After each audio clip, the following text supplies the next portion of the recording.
Muito bem, agora são 7h23. Estamos de volta com o Folha no Ar, primeira edição.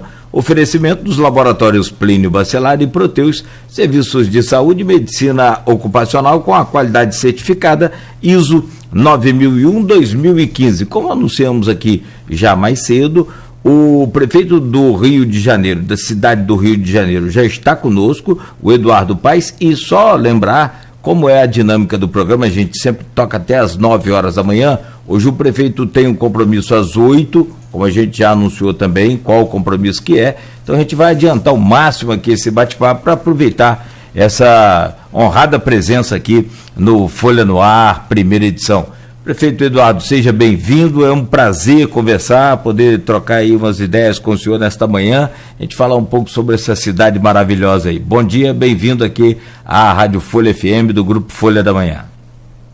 Bom dia, Cláudio, bom dia, Luiz, bom dia a todos os ouvintes, aqueles que nos assistem aqui pela internet. Prazer enorme estar aí com vocês, falando com a Rádio Folha, enfim, tá nesse programa, enfim, especialmente está falando com a população de Campos. Bom dia, prefeito. O senhor está na Prefeitura do Rio pela terceira vez, tem experiência de ter administrado o município nos mandatos. Tentei no meio do caminho ser governador de Campos também, mas não me quiseram. O fenômeno Itzel foi uma coisa verdade. rara na política fluminense, mas também não deixou saudade, não, né? Não, graças a Deus não. Graças a Deus se foi. Mas, pela terceira vez, qual foram as maiores dificuldades que o senhor encontrou na Prefeitura do Rio e como é que você está fazendo para superá-las? Olha só, Luiz, é óbvio, o Brasil, eu acho que é importante dizer isso, né, para a gente não ficar só no jogo de culpa do gestor A ou B, do nosso adversário político. O Brasil vem vivendo uma crise ética, política e econômica já ali desde 2014. Esse é um fato bastante relevante. Eu senti isso com muita força no meu segundo mandato de prefeito já. Então, é óbvio que um país que passa por uma crise, com as dimensões da nossa crise há 6 anos, quase 7 anos, né, você tem uma dificuldade muito grande, uma degradação social, um aumento da pobreza, da miséria, uma queda de arrecadação. Isso tudo gera um ambiente muito ruim. E é nesse ambiente, justamente, Aloysio, que os gestores são mais exigidos. Né?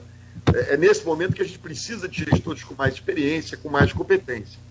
O Rio, em 2016, resolveu eleger o ex-prefeito Crivella, que se revelou um péssimo gestor, repito, enfrentando uma situação difícil, nunca disse que a situação era simples, ao contrário, mas que obviamente não soube lidar com a crise e ao contrário, agravou ainda mais aquilo que já era difícil. Então, quando você olha para a desorganização da máquina da Prefeitura do Rio, é importante isso, Luiz, a Prefeitura do Rio, historicamente, independente de você gostar dos prefeitos que passaram aí pelos últimos 30 anos, ela historicamente foi sempre uma máquina muito bem estruturada, que funcionava muito bem. Então houve uma degradação, uma desorganização da máquina pública e um abandono completo da cidade. Então, para onde quer que você olhe, seja sob o ponto de vista da zeladoria da cidade, passando pela prestação de serviços de saúde, de educação, de transporte, tudo isso se degradou muito. Então o desafio é grande, né? Eu acho que tem um pouco, acho que a melhor definição, o esforço inicial é de botar a cidade para funcionar de novo. Né? Esse é ajeitar as finanças e botar a cidade para funcionar de novo, para aí sim você voltar a recuperar a capacidade de investir e de fazer. Prefeito, estamos a eleição ao governo do estado do ano que vem. O senhor já disputou, o senhor mesmo falou, o senhor disputou. E o senhor disse na campanha prefeito que se fosse eleito prefeito não viria governador, e nada indica até agora que o senhor vai fazê-lo. Como é que o senhor há alguma possibilidade do senhor vir governador, ou o senhor realmente não vai disputar essa eleição? Não vou disputar a eleição. Né? Eu fui eleito para ficar aqui os 4 anos. Né? O grau de degradação, como eu já disse aqui, da cidade é muito grande. Né? Não dá para você. Se tivesse aqui, né, enfim, uma mensagem clara minha durante o processo eleitoral, né, que a gente, até sob o ponto de vista da população, poder identificar com mais tranquilidade o candidato a vice-prefeito, isso poderia ser até uma possibilidade. Eu não nego aqui o meu desejo de um dia governar o estado do Rio de Janeiro. É um estado com tanto potencial, com tanta capacidade, com tanta força, e que, infelizmente, vem passando pelos problemas que passa. Mas isso não vai acontecer em 2022, hipótese nenhuma. Muito se discute também o seu apoio, né? Quem que o senhor apoiaria? O senhor já teve jantar com o Cláudio Castro e Rodrigo Pacheco recentemente, o senhor teve também com a Semineto, se especulou Mandetta. Como é que o senhor está se colocando aí como digamos assim, a noiva preferida desse casamento no Palácio Guanabara? Vamos lá, primeiro, né? Eu tenho uma candidatura colocada, uma pré-candidatura colocada, que é a do presidente nacional da Ordem dos Advogados do Brasil, Felipe Santa Cruz, que é um quadro muito qualificado, muito preparado, e que tem, na minha opinião, capacidade de enfrentar alguns dos grandes temas que o nosso Estado enfrenta, entre eles o tema da segurança pública, que deixou de ser uma questão restrita à capital ou à região metropolitana, né, do Rio de Janeiro. Passou a ser uma questão de todo o Estado. Então, tem essa enorme capacidade, uma enorme capacidade de articulação a nível nacional que pode ajudar muito o nosso Estado. Mas falta muito tempo para a eleição, né? Eu tenho aqui que fazer um registro sobre a maneira habilidosa, correta com que o governador Cláudio Castro tem conduzido a administração no Estado, né? Ele pegou o Estado numa situação muito inusitada, né? Enfim, ainda também, como eu disse, que é uma pessoa desconhecida, enfim, até do próprio meio político, e tem demonstrado muita habilidade nisso, tem sido muito correto no trato com os prefeitos, inclusive com o prefeito da capital. Então, enfim, esse processo é um processo mais para frente. O que eu quero, o que eu desejo, é que a gente possa fazer esse ponto de virada no Estado do Rio de Janeiro, né? O que a gente tem visto, infelizmente, é que o Estado tem se degradado muito, perdido importância econômica, perdido protagonismo, e isso é inaceitável. Mas estamos trabalhando junto aqui com o governador Cláudio Castro para conseguir avançar. Agora, a candidatura colocada por mim e pelo meu partido, a pré-candidatura do Felipe Santa Cruz. Tem vários outros players aí no jogo, né? Crivella, agora o Rodrigo Neves, do PDT.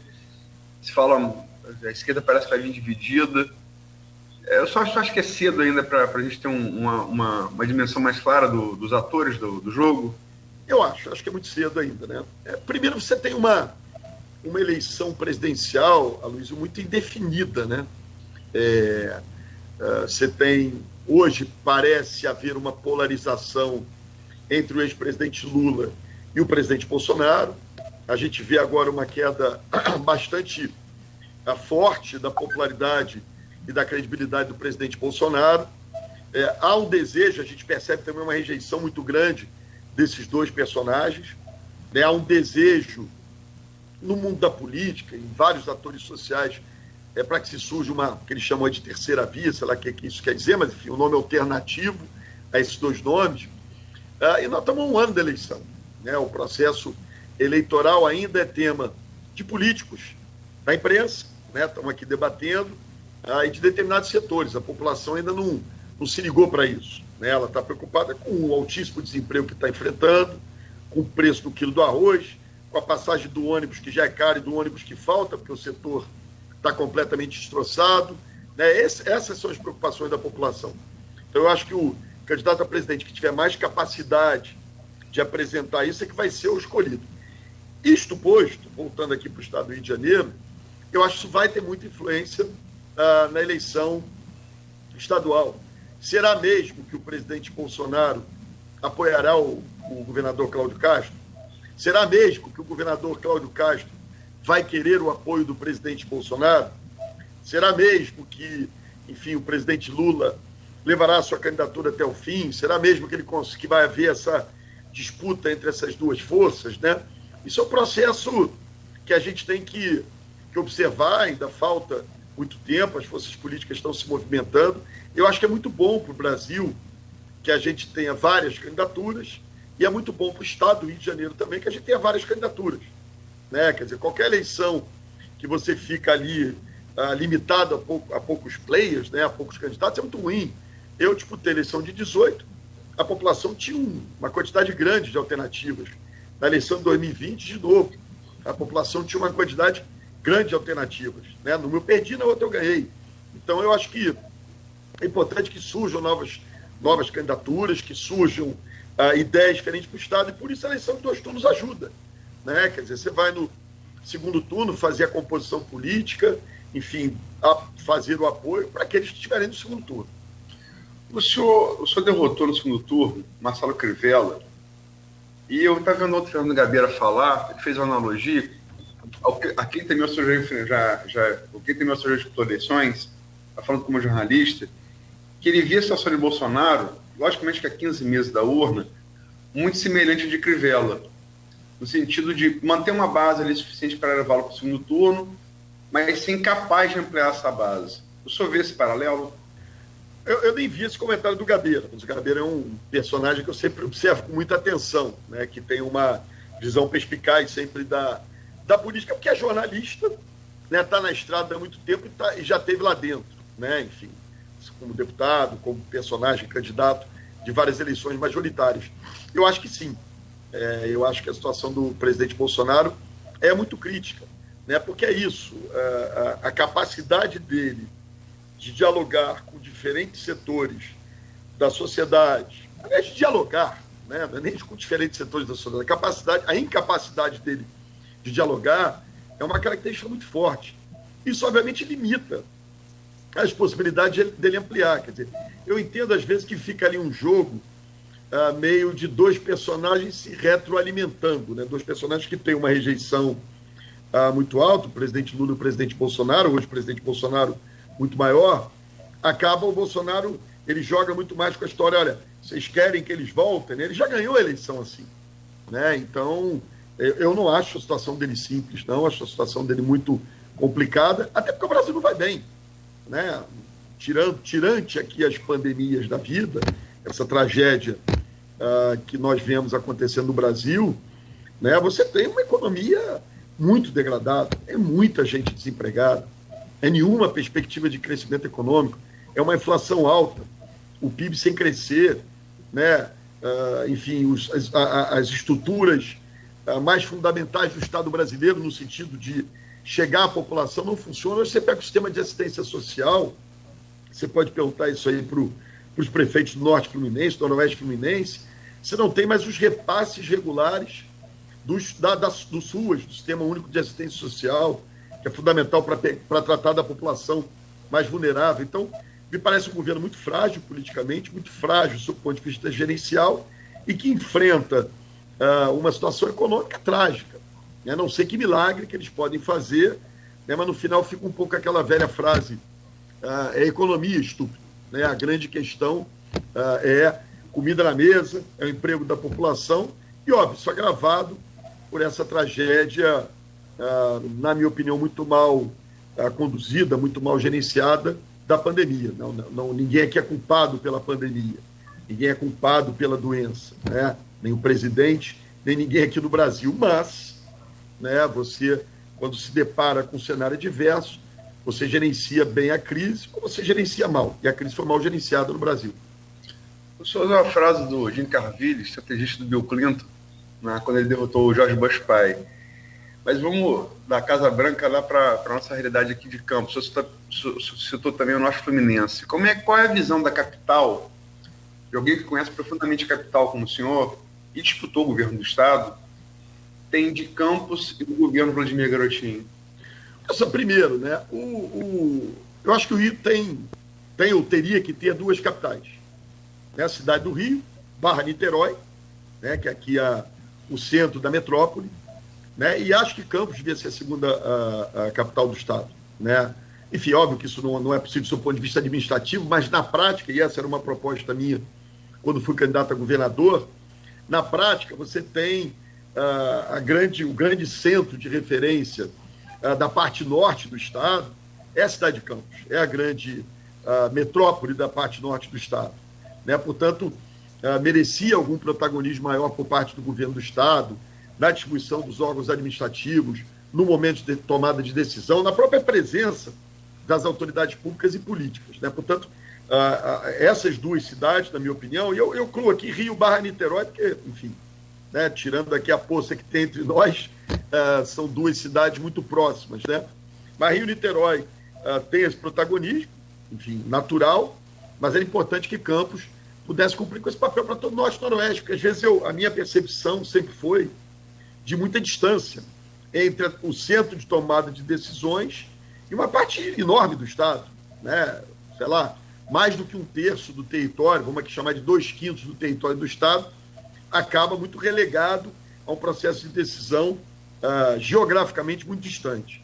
Um segundo aspecto que você me pergunta, eu tive ontem, por acaso, com o prefeito Vladimir Garotinho, tivemos uma conversa, eu ingressei nas fileiras do PSD, a partido do prefeito Vladimir Garotinho, e apesar de conhecê-lo muito pouco, né, me parece, essas são as referências, né, de um quadro político muito habilidoso, muito preparado, enfim, ao contrário um pouco, até brincava com ele ontem, aliás, do seu pai, que é um político de mais conflito, de mais embate, de mais brigas, já enfrentei na eleição de 2018, né, me parece um quadro político muito preparado, articulado, enfim, que está aí enfrentando a situação com muita dificuldade. A situação de todos os municípios, de todos os gestores públicos municipais, não é uma situação simples. Prefeito, falando de novo sobre eleição ao governador, você falou de Cláudio Castro, e se especula que entre os candidatos tem feito jogo, está com dinheiro, está com a vinda da SEDAI, inclusive teria favorecido o município do Rio aí nesse repasse de verbas. Se fala que ele foi eleito como vice com o Itzel e se eleger governador agora, não poderia se eleger em 26. E que isso talvez, o senhor, né, em 26 poderia, e que isso talvez fosse um critério para a sua decisão de apoio ao governo do Estado agora em 22. Isso está no radar? Assim, é só quem pensa política de forma muito pequena imagina isso, né? A pior coisa na política é quando um ator político se coloca no lugar do outro com a sua própria cabeça. Quando você se colocar no lugar do outro, você tem que se colocar com a sua cabeça. Aliás, tentar se aproximar do que pensa o outro. A última coisa que eu penso é 2026, sinceramente, né? Se eu penso em alguma coisa hoje mais distante, 24, a possibilidade da minha reeleição aqui como prefeito. O que eu desejo para o Estado, e assim, Aloysio, eu te garanto que isso é fundamental para a vida do prefeito, para a vida do prefeito aqui do Rio, para a vida do prefeito Vladimir aí em Campos, né? Nós precisamos de bom governador. Nós precisamos de um governador que tenha capacidade. Nós precisamos de um governador que realize, que entregue, que faça. Um bom governador facilita muito a vida e a popularidade e a reeleição de um prefeito. Então, o meu desejo é que o Estado enfrente os seus desafios. O que eu desejo é que o Estado do Rio de Janeiro invista em infraestrutura, que o Rio de Janeiro retome seu protagonismo econômico, dada a sua força econômica.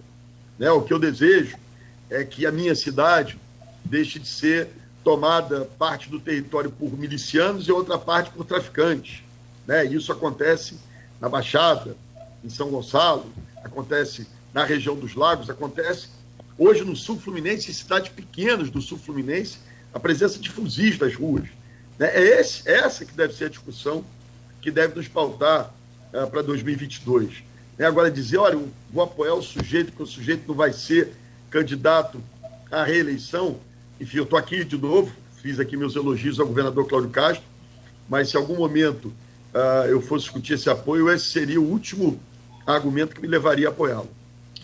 A gente falou aqui do governo das três esferas, né? Do municipal, do senhor, tanto do senhor quanto do Vladimir, do estadual e do federal. Tem aqui a pergunta do Hans Mullart, feita no grupo de WhatsApp do programa. Eu sou um grande admirador do samba. Se o senhor escolhesse um samba para representar cada governo, do Rio, do Rio, do Estado do Rio, do Estado do Rio e do Brasil, quais seriam esses sambas? Ô, caramba, vou ter que pensar aqui. Essa pergunta você podia ter mandado antes a pista que eu dava uma. Mas vamos lá. Eu sempre gosto para me representar, eu sempre gosto do Nelson Cavaquinho, né? Me dê as flores em vida, um carinho, a mão amiga para aliviar meus ais. Depois que eu me chamar saudade, não preciso de vaidade, quero prece nada mais. É uma coisa de você ser homenageado em vida, né? Porque você apanha tanto, só querem te homenagear depois que você morrer. Acho que esse é o sentimento de todo governante. Mas eu, enfim, não conseguiria aqui de bate-pronto definir tantos sambas, não, né? Puxaria aqui, hoje o dia da alegria, né? E vamos por aí. Essa eu vou passar.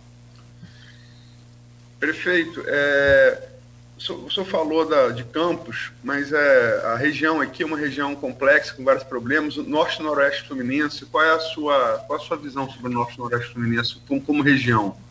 Empreendimentos como Porto do Açu, né, as termoelétricas em Macaé, como é que o senhor observa isso? De novo, né, eu vou um pouco naquela lógica daquilo que eu tinha dito aqui para você quando eu falei das duas capitais.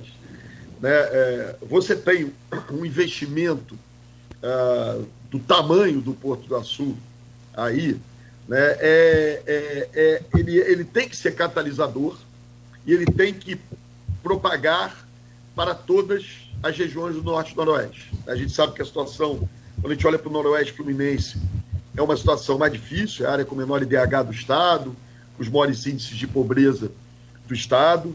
Né? Você olha para uma região a partir de Macaé, aliás, hoje isso desceu um pouco aqui para mais perto da capital, mas que durante muito tempo teve a possibilidade dos royalties do petróleo, mas isso deixou um legado, você tem bases importantes, né? É uma pena, por exemplo, que Campos não tenha conseguido ter um protagonismo maior na instalação da indústria petrolífera, né, do óleo e gás, na cidade de Campos. Seria o mais óbvio, o mais lógico, pela própria infraestrutura, pela própria dimensão de Campos.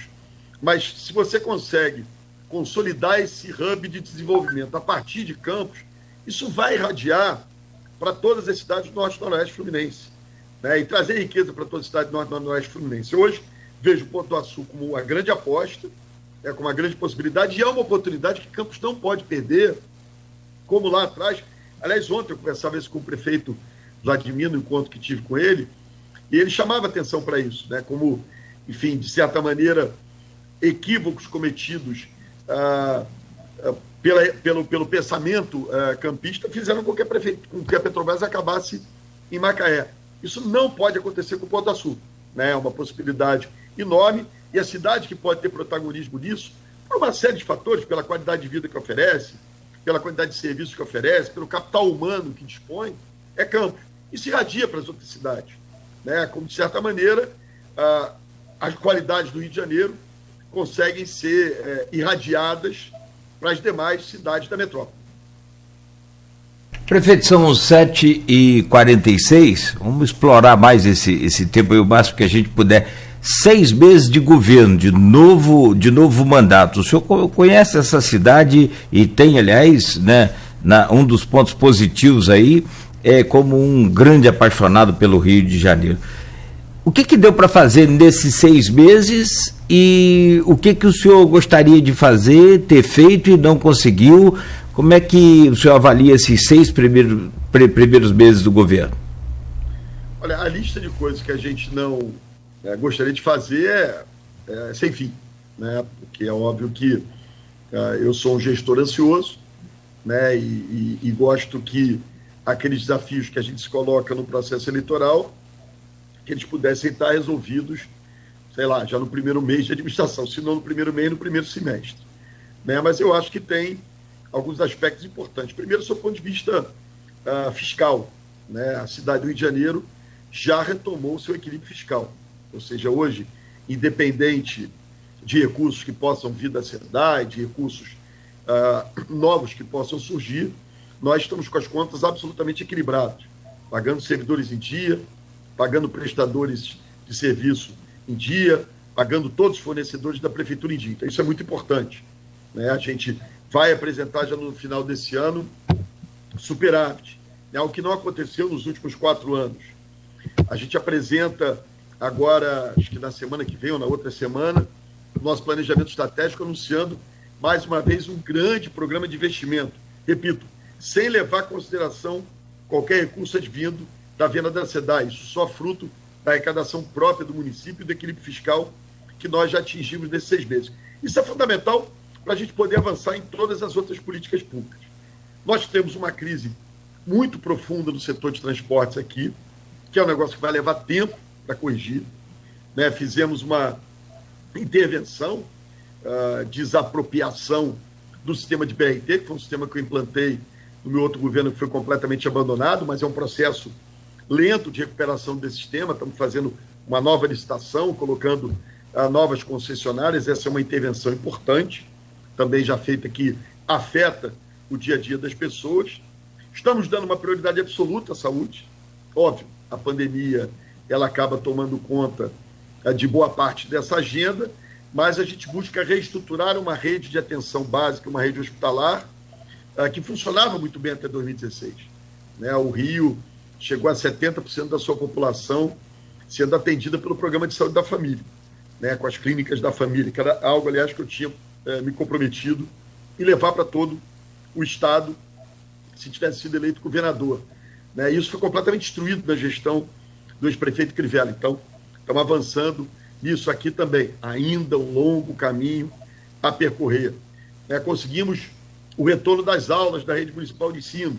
Né? Enfim, estamos chegando aqui a 100% das crianças de volta às aulas. Isso é fundamental.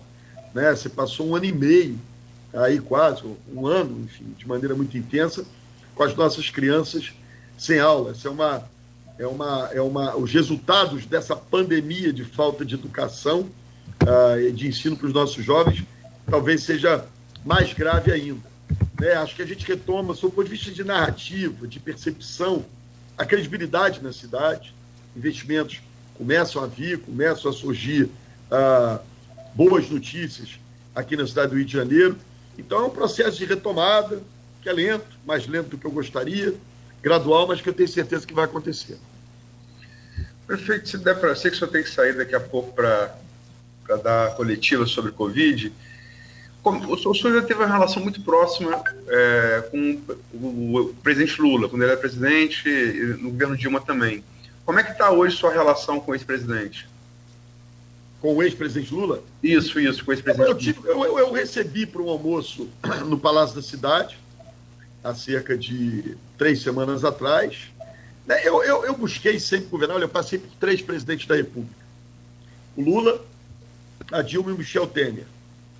Passei por 3 governadores de estado, Sérgio Cabral, o Pezão e o Dornelles, que ficou ali um período como governador, né? Enfim, nos meus outros mandatos, né? E sempre tive com eles, com todos eles, uma relação institucional, de parceria, trabalhando em conjunto, né? Então, é a maneira que eu busco trabalhar. Eu acho que quando você está numa função executiva, né? Quando você assume um cargo de prefeito, governador, presidente, você tem que ser institucional. Né? Não dá para ficar travando batalha eleitoral e política o tempo todo, conflitando, querendo usar a cadeira de prefeito, né, como um bunker de uma luta política que não tem a ver com os interesses da sua cidade que você representa. Então, busco fazer assim com o governador Cláudio Castro, de maneira muito bem sucedida, converso muito com ele, temos trabalhado em parceria aqui, né? E o presidente Bolsonaro, ó, é um presidente, eu diria assim, desses que eu convivi, é um presidente mais distante, né? Não é uma pessoa que tenha uma visão federativa, vamos chamar assim, tão clara quanto eu vi no presidente Lula, na presidente Dilma e no presidente Michel Temer. Né? Mas tenho dialogado com diferentes setores e áreas do governo federal de maneira muito positiva. E, de novo, o presidente Lula é uma pessoa com quem eu não tenho não diria assim, um amigo. Tinha uma relação muito boa, respeito politicamente, reconheço os serviços que ele prestou ao Brasil, e quando veio ao Rio de Janeiro, tive o prazer de recebê-lo para o almoço do Palácio da Cidade, enfim, reencontrá-lo, não via há muito tempo, há muitos anos já, e foi um prazer muito grande recebê-lo aqui no Rio. Uma última pergunta, qual foi a pauta do almoço? Essa é boa, né? Falamos de tudo. Né? Óbvio que o presidente Lula um político com muita história, com muita experiência, com muita capacidade de diálogo. Me pareceu muito firme no desejo de se candidatar, muito indignado com o que se passa no Brasil de hoje. O presidente Lula sempre, na prática e nas suas ações, demonstrou sempre uma preocupação com as pessoas mais pobres, com aqueles que precisam mais de Estado, de serviço público. Enfim, mas foi uma conversa sobre política, sobre Brasil, sobre Rio, sobre os acontecimentos dos últimos anos. Enfim, foi uma conversa muito, muito sem pauta, né? E muito agradável. Foi, de fato, um prazer encontrar o presidente Lula. Você é um bom jornalista, Luiz, tentando arrancar aqui uma informação secreta desse almoço. Perigo. Mas aquela pergunta inocente, né, Cláudio? Manda aí. É bom. Você sabe quem esteve aqui conosco também? Foi o Cristóvão Buarque, recentemente. Boa figura, grande figura. Figura, né? Figuraça. E ele falou... Esse é um dos bons quadros da política brasileira, né? Porque a gente tem que entender, eu acho que esse momento que a gente está vivendo, né, serve um pouco para isso. A gente pensa diferente, pode ser adversário, mas isso não quer dizer que as pessoas queiram se matar, conflitar e não possam dialogar, né? Enfim, eu acho que eu diria que na própria eleição do ano passado as pessoas já começaram a perceber isso, né? Que não tem milagre, não tem salvador da pátria, né? Você vê esse ex-juiz aí, o Spritzel, né? Que tragédia, que incapacidade de gestão, que incapacidade de diálogo, incapacidade de compreender, né? Porque não tem a formação política adequada, né? Além dos desvios todos que nós vimos aí, mas não tem a capacidade política para conduzir e liderar um processo de transformação. Então, você cita aí o Cristóvão Buarque, a gente vai citando aqui um sem fim de quadros políticos, de novo, que a gente pode discordar, que a gente pode concordar, mas que tem que fazer parte permanente desse diálogo. E eu falava do Cristóvão, ele disse aqui também conosco, com a Luiz, comigo, com os ouvintes da Folha FM, de que um almoço entre essas lideranças, como o senhor e o ex-presidente Lula, se não houver um bom acordo, se não houver um bom combinado, é só um encontro gastronômico. O senhor pode dizer que foi só um encontro gastronômico, então? Eu acho que não. Eu acho que a conversa na política, né, mesmo que você não tenha ali um resultado, nós não nos encontramos para discutir apoio, né?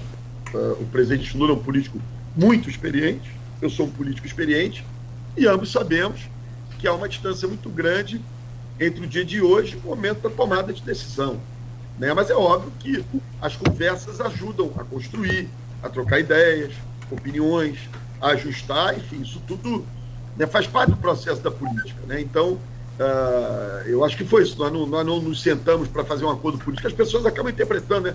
O Eduardo Paz vai apoiar o Lula porque recebeu o Lula para almoçar. Não, né? Eu recebi o Lula para almoçar e no mesmo dia o presidente do meu partido, o Gilberto Kassab, trouxe o pré-candidato a presidente do meu partido, o Rodrigo Pacheco, para jantar, né? Então almocei com o Lula, jantei com o presidente do Senado, né? Então as pessoas têm que conversar, as pessoas têm que dialogar, né? Eu não tenho o menor problema de conversar com o adversário, né? Porque isso faz parte do processo político.